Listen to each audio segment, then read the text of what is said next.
Muy, muy buenos días, mis amadas hermanas, mi Dios me las bendiga. Hoy tengo el privilegio de meditar sobre Santiago 3:13, pero antes quiero hacer un pequeño resumen de todo lo que ya hemos visto. Vemos que de Santiago 13, del 1 al 12, para poder enfocarnos en el versículo que me tocó a mí, vemos que un resumen que Santiago nos recuerda la importancia de la responsabilidad en los que quieren ser maestros. Él viene desde el capítulo 1 recordándonos y diciéndonos unas advertencias, el peligro de la lengua, la dificultad de controlarla y las consecuencias que puede pasar cuando la lengua no está en control. Por eso, Santiago le advierte a todas estas 12 tribus que él le enseña cómo deben de comportarse para llegar a tener un cargo en la iglesia, a esos que quieren ser maestros, que quieren liderar. Entonces, para ser maestro o maestra, tenemos que controlar la lengua. Entonces, el Santiago nos está llamando a ser consciente del poder de la lengua y a buscar la sabiduría y la madurez en nuestra comunidad. Entonces nos dice en el versículo 13 que dice así: ¿quién es sabio y entendido entre vosotros? En este caso, entre vosotras, que muestre por la buena conducta sus obras, hecha con la sabia mansedumbre. Santiago hace una pregunta retórica: ¿quién es sabio entre nosotras? ¿Quién es sabio entre ellos? Porque él no espera una respuesta directa. Santiago está buscando que alguien responda. Él no está buscando que alguien responda con un nombre, porque él les hace una pregunta abierta para que alguien le responda que quién es sabio y entendido. Y ahí mismo él cierra la pregunta. Entonces él no está esperando que alguien le responda con un nombre, porque es una pregunta muy personal entre cada una de nosotras y Dios. Dios sabe cómo estamos, tanto tú como yo, mi hermana. Él es el único que escudriña nuestros corazones. Es una pregunta para reflexionar sobre tu propia vida y conducta hacia lo espiritual. También es una forma de enfatizar un punto de cómo estamos tomando un cargo en la iglesia. Entonces es muy importante que tengamos muy bien en claro, porque esa pregunta enfatiza cuando vamos a tomar un cargo en la iglesia. Le podemos decir a la hermana, gracias por tenerme en cuenta, pero yo misma me tengo que examinar cómo estoy delante de Dios. Luego le recuerda Santiago que si alguien es sabio, tiene que tener unas cualidades. Debe mostrar a través de una buena conducta obras hechas con sabia mansedumbre. Estos son los dos cualidades que él aquí está recargando. Entonces, si entre nosotros hay una persona sabia, debe demostrar esa sabiduría a través de una buena conducta.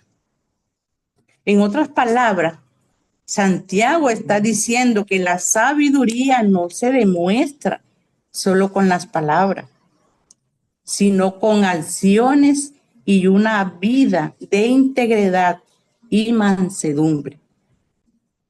Entonces miremos qué nos dice el hombre más sabio del mundo. Proverbio 9:10 dice que el temor del Señor es el principio de la sabiduría. Hay un principio para obtener esa sabiduría que Santiago está recalcando que tengamos. Y es el temor a Dios. Y el conocimiento del Santísimo es la inteligencia. Esto nos demuestra que la sabiduría empieza con el respeto ¿a quién? A Dios. Si usted y yo no tenemos respeto a Dios, no vamos a obtener la sabiduría de ninguna manera, mis hermanos. Miremos un poquito la relación entre sabiduría y mansedumbre. La sabiduría y la mansedumbre están estrechamente relacionadas y deben estar relacionadas en nuestra vida espiritual. La sabiduría nos permite tomar decisiones acertadas y vivir de manera virtuosa. Eso nos permite la sabiduría. Mientras que la mansedumbre nos permite recibir la vida y la dirección de Dios y vivir en paz y en armonía con los demás sin problemas. O sea, Dios quiere que vivamos una vida cristiana en paz y tranquilas. Entonces vemos que ambas cualidades son las claves para vivir una vida plena y agradable a Dios. Nosotros podemos tener muchos cargos en nuestra vida personal, pero si no somos esas personas mansas, esas personas sabias, no sabemos responderle a los demás, de nada nos sirve. Si vivimos amargada, a veces hay hermanas en la iglesia, personas que uno le agrada hablar con esa persona.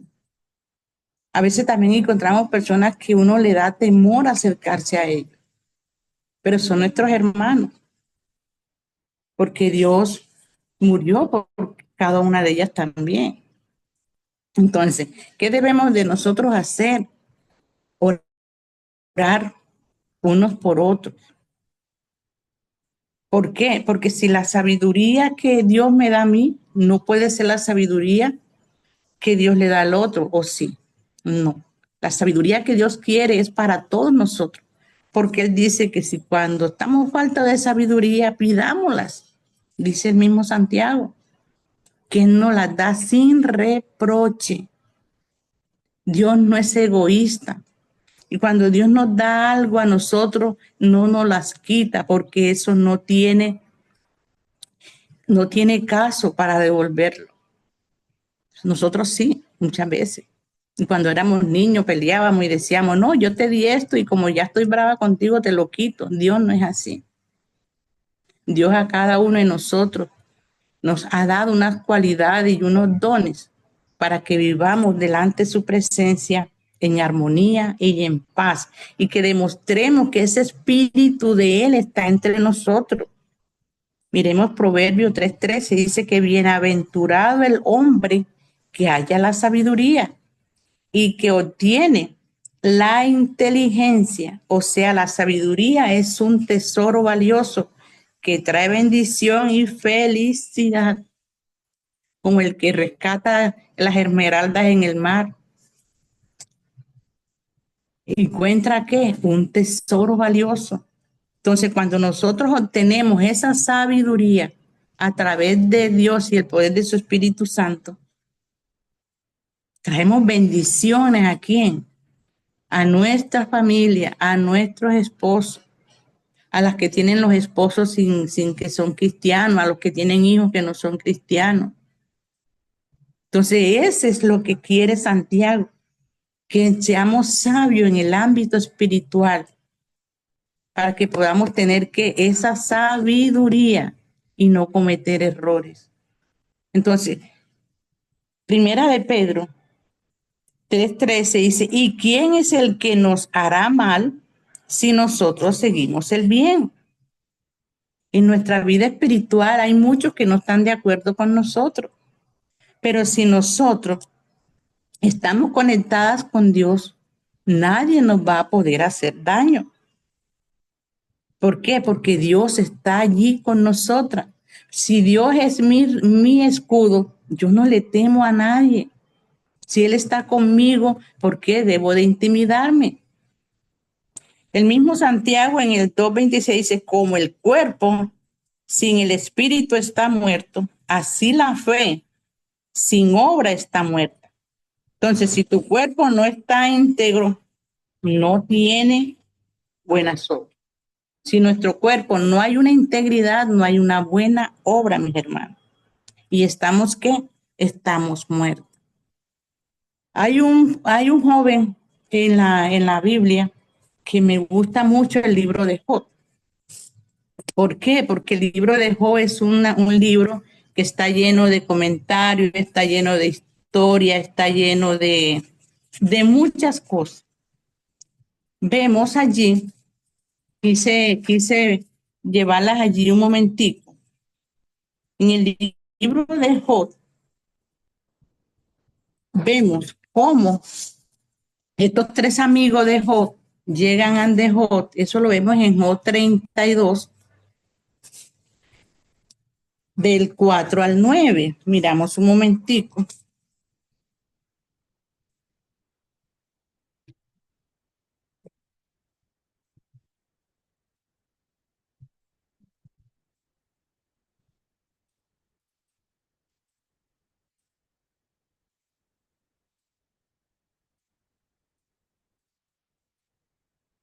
Dice, dice el libro de Job del 4 al 9. Y Eliud había esperado a Job en la disputa porque los otros eran más viejos que él. Pero viendo Eliud que no había respuesta en la boca de aquellos tres varones, se encendió en ira. Y respondió Eliud, hijo de Baraquel, Busita, y dijo, yo soy joven y vosotros ancianos. Por tanto, he tenido miedo y he temido declararos mi opinión. Yo decía, los días hablarán y la muchedumbre de años declarará sabiduría.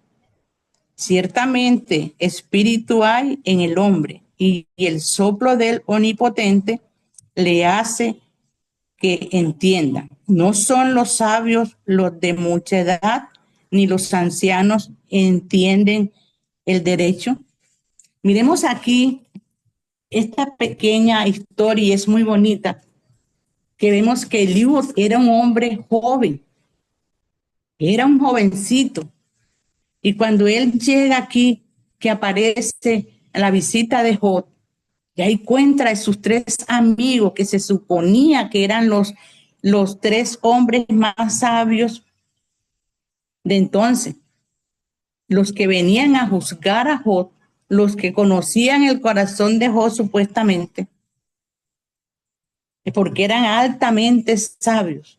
Y Eliud, apenas que los escucha alegar y acusar a Job y a juzgarlo, y Eliud, siendo joven, guardó silencio y no fue capaz de hablar, de ver cuántas palabras ociosas hablaban los tres amigos de Job. Entonces la sabiduría muchas veces estamos equivocados que la obtienen son los que tienen años, 2, 4, 5, 40 años en la iglesia. No, hermano, la sabiduría está en la juventud, en los ancianos, en todo. La sabiduría está en la persona que la quiere y se dedica a encontrarla. Más adelante vemos que Dios reprende a todos los amigos de Job. Y el único que no reprende es Eliud. Entonces, ¿qué aprendemos de Eliud? El respeto, porque él no se metía no se metió en conversas ajenas. Le dio temor de ver cómo aquellos alegaban y acusaban a Job y querían que Job dijera que sí estaba en pecado. Y vemos que Job era un hombre íntegro ante los ojos de Dios. Nosotras también somos santas, porque desde el día que bajamos a las aguas del bautismo, Él nos declaró que viviéramos una vida nueva. Porque cuando ya uno está en Cristo, las cosas viejas pasan, ya todo debe ser nuevo entre nosotras, mis hermanas. Entonces aquí Santiago nos dice y nos advierte cuáles son hay tres principios para nosotros adquirir la sabiduría. Y el primero es respeto a Dios. Y se lo vemos allá en Job, a los que le acabé de leer, el versículo 6 y el 7. Él respetó y no se metió, aunque él también iba como a alegar con Job, pero de ver que los más sabios empezaron a insultar, empezaron a tragar, él le dio miedo y mejor esperó que sujetó su lengua y no cometió error. La segunda cualidad para obtener sabiduría es vivir en consagración. Lo vemos ahí en Job 6, del 9. Entonces, cuando nosotros nos consagramos, es la segunda forma de obtener sabiduría. Y la tercera, hermana, es valorar la forma en que somos edificadas, en que somos bendecidas, valorar ese sacrificio que hizo Dios al entregar a su Hijo Jesucristo, ese sacrificio que nos dejó los apóstoles. Y vemos que Santiago está guerreándole con esas 12 tribus de Israel, enseñándoles que aprendan cómo es que se debe llevar un cargo en la iglesia, cómo es que debemos de comportarnos, así sea que nos den el ministerio de hacer el aseo, debemos hacerlo con sabiduría, con amor, y no empezar a renegarlo. Entonces, mis hermanas, hoy en esta mañana, esto es para nosotras también hoy en día, cuando vayamos a que nos den un cargo en la iglesia, hagámoslos con amor, hagámoslo con ese placer. Si nos tocó limpiar la silla, limpiemos esa silla y digamos, aquí se va a sentar una hija de Dios. Hoy se va a sentar aquí el Espíritu Santo con nosotros. Y hacerlo con ese amor y hacerlo bien, como si el Señor viniese ese día a tomar esa posición. Y seguimos viendo que en ese relato de Santiago, y le doy gracias a la hermana Silvia que toma libros de los cuales podamos crecer espiritualmente, porque muchos libros están abandonados que casi uno no los lee. Entonces, como reflexión, mis hermanas, refrenemos nuestra lengua. Antes de hablar, pensemos muy bien en lo que vamos a responder, en lo que estamos pensando, y pidamos a Dios cada día que nos transforme. Yo me llevé una mala expresión cuando estuve en Cali. Una hermanita me cogió pitati, tati, tati, y yo me quedé así, wow. Me quedé sin aliento de la manera como hablan, como tan rapidito, ta, ta, ta, ta, ta, entonces a eso uno se le va el aliento. Y así es muchas veces, ¿ya? Que cuando estamos muy cargadas, no podemos similar lo que Dios y el Espíritu Santo quiere hacer en nosotros. Entonces, cada día, hermana, tengamos muy en cuenta esa pregunta que hace Santiago, que quién es sabio entre nosotras, ¿ya? Y no se nos olvide que tenemos que tener una buena conducta y que nuestras obras siempre sean con mansedumbre, con amor, con paz, con felicidad. Y cuando somos felices, nos rejuvenecemos y no nos envejecemos. Dios me las bendiga y gracias, mi hermana, por la oportunidad.